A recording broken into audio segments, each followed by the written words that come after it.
Hi, everyone. I'm Matt Murphy, Tour Program Supervisor at Eastern State Penitentiary Historic Site. Thanks for joining me again for another tour of America's most historic prison. Today, we are going to learn about the history of the death penalty at Eastern State. We're going to take a look at the death penalty at Eastern State in the 19th century, and in the 20th century, we're going to explore the ruins of what was known as Death Row, or Cellblock 15. When Eastern State opened in 1829, executions were still being held publicly in Pennsylvania. Prisoners were executed via hanging. From the colonial period until about 1834, executions were usually done in town squares. In Philadelphia, executions were carried out near what is today called Logan Square, what is in the middle of the Benjamin Franklin Parkway. Some Pennsylvania reformers, like Dr. Benjamin Rush, pictured here, felt that the spectacle of public executions did more harm than good and had the opposite of their intended effect. Instead of deterring crime, executions became these gross, rowdy events that drew huge crowds, inspired lots of drinking, and sometimes there were a few crimes being committed amid the audience. The sentiment of the crowd often swayed to the condemned and against public officials. Rush advocated for abolishing the death penalty and replacing it with reform-based imprisonment. Enter Eastern State.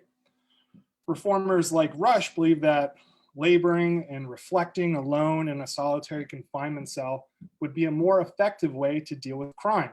The state would punish the mind instead of the body. Punishment of crime would also be a private affair, taken out of the public eye and behind the walls of prisons. Anytime a prisoner was out of their cell at Eastern State, they were forced to wear a mask that would protect their identity so that hopefully they could re-enter society without any friends or enemies from prison. They would start over with a clean slate. On the right, we see a prisoner at Eastern State modeling the hood. Pennsylvania ended up building possibly the most expensive prison in the world for this purpose, but the death penalty was not abolished. Instead, the death penalty just moved behind the walls of county jails. Moving executions behind the walls of county jails was intended to make the process less chaotic, more private, and a bit more solemn. So to be clear, nobody was ever executed at Eastern State, but the building held many people awaiting the penalty over its 142-year history. In the 19th century, prisoners at Eastern State were sentenced to die would be transferred to Moyamensing County Jail in Southeast Philly to be hanged. The first prisoner held at Eastern State that was executed was a man named James Moran, prisoner number 750. He was a prisoner of the federal government, and he was convicted of piracy and murder on the high seas. He was hung in May of 1837. Federal prisoners were sometimes held at Eastern State before the creation of the federal prison system in the 1890s.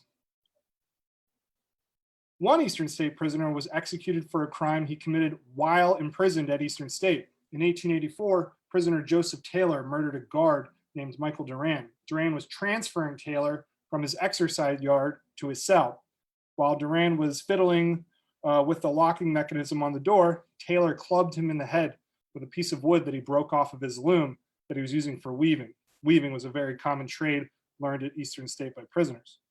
While Duran was stunned, Taylor picked up an iron bar that was part of his cell door and beat Taylor to death with it. Taylor was hung the following year at Moyamensing County Jail.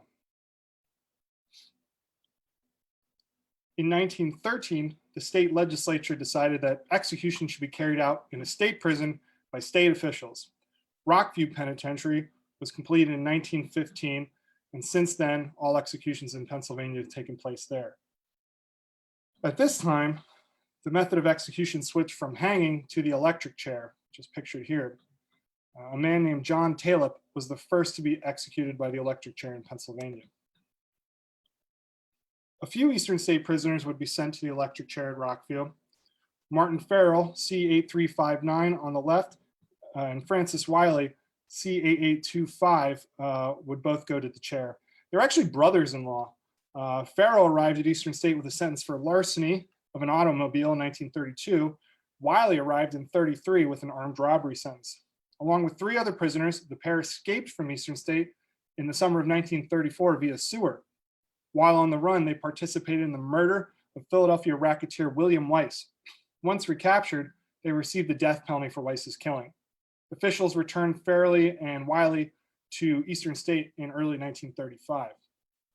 Just a little bit after they returned, Catholic chaplain Father Bernard Farley recorded a visit to the two in his diary. Quote, brought Holy Communion to C825 and C8359 on 4th Gallery. The two boys had been sentenced to the chair. Farrell and Wiley died in the electric chair at Rockview on December 2nd, 1935.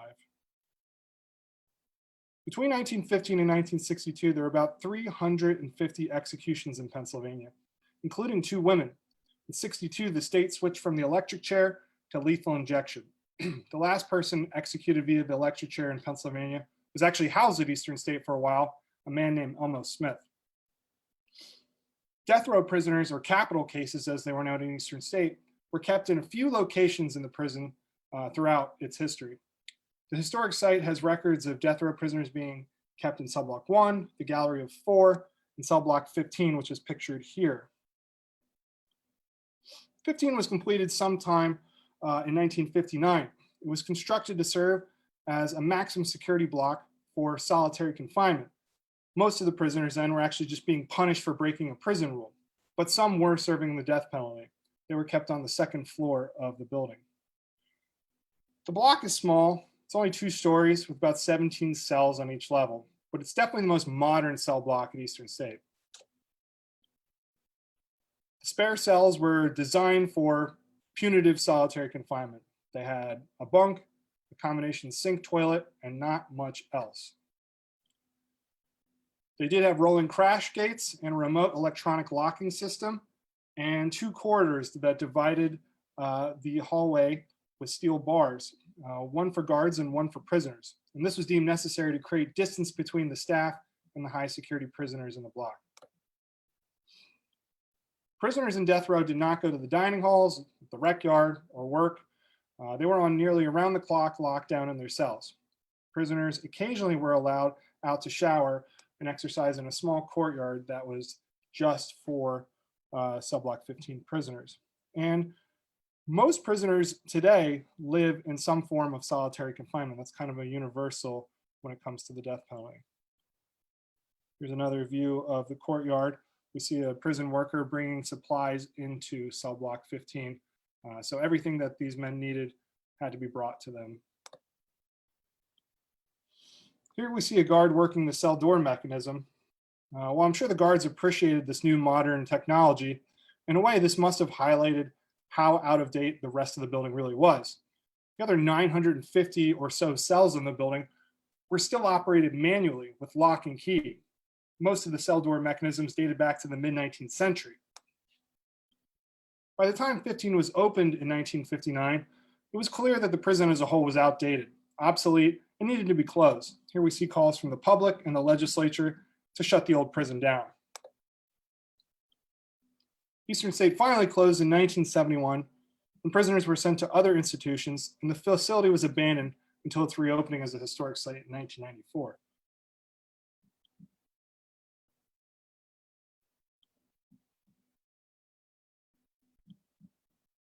But the debate around the death penalty rages today. Its practice is on the decline overall nationwide since the late 90s. About 50 to 55% of Americans still support the use of the death penalty. The US is mostly alone in the use of the death penalty when it comes to wealthy Western democracies. About 70% of all nations around the globe do not have the death penalty. Here we see a map of the United States organized by death penalty and non-death penalty states. The red states are death penalty states. There's about 25 of them. And blue are non-death penalty states. And then purple are governor-imposed moratorium states. And Pennsylvania is one of these states. Pennsylvania technically has the death penalty, but the governor will not carry it out, refuses to carry it out. Pennsylvania has not executed anyone since Gary Heidnik was executed in 1999. California recently joined Pennsylvania in this status, and over 700 prisoners got a stay of execution. California Governor Gavin Newsom enacted the moratorium in part because he was convinced that out of over 700 people, there had to be some innocent people that were wrongly convicted, that had wrongly received the punishment, and he believed that that was unjust. And this is a leading argument among those who wish to abolish the death penalty. The margin of error is just too high. The death penalty argue that the penalty is inhumane, an ineffective crime deterrent, it's expensive, and it's racially biased. Here we see homicide rates by death penalty in non-death penalty states. Now, research is somewhat inconclusive, but non-death penalty states on average have lower homicide rates than death penalty states. But the role of the penalty in this rate is kind of unclear. The southern region of the United States accounts for roughly 80% of all executions performed in the US.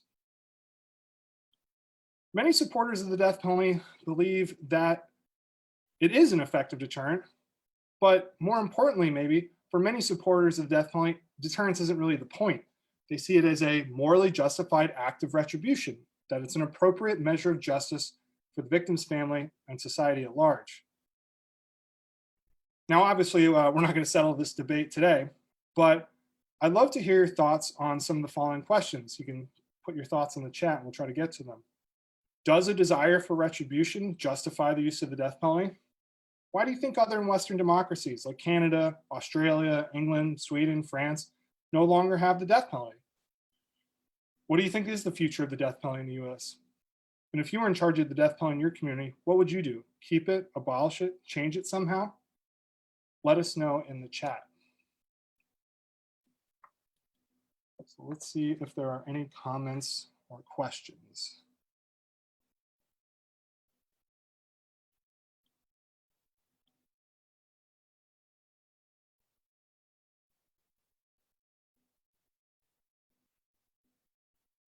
Okay, first question, where did they keep the 2 women? I think this is referring to 2 women who were executed in PA.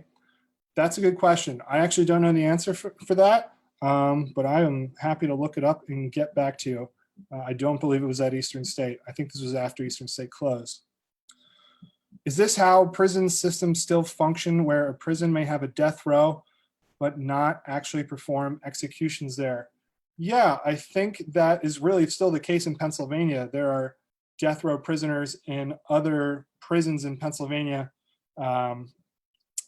that send their condemned to Rockview. I can't think of another example off the top of my head, but again, I can get back to you and answer it. Great question. Are there any other questions or comments?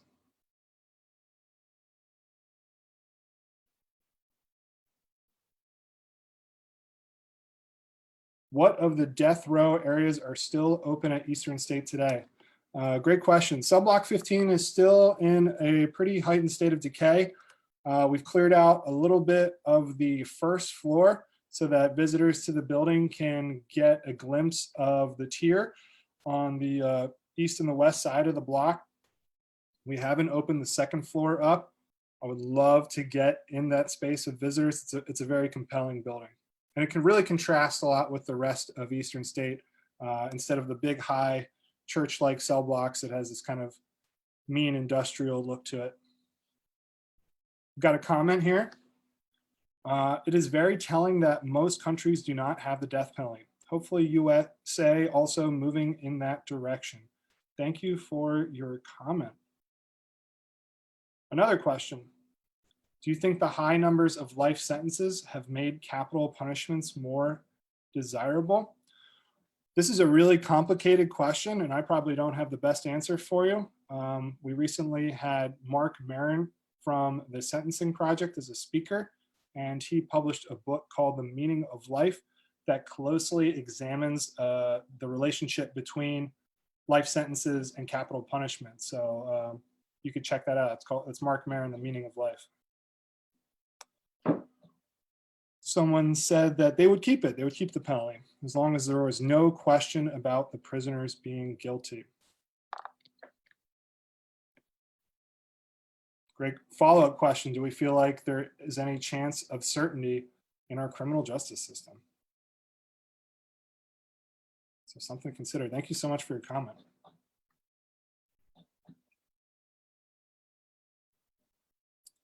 Okay. I think that might be it. Thank you so much for joining, everyone. It's been a great tour.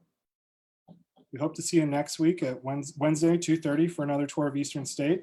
In the meantime, you can stay connected by checking us out on Facebook, Twitter, Instagram, and at our website, easternstate.org. Goodbye.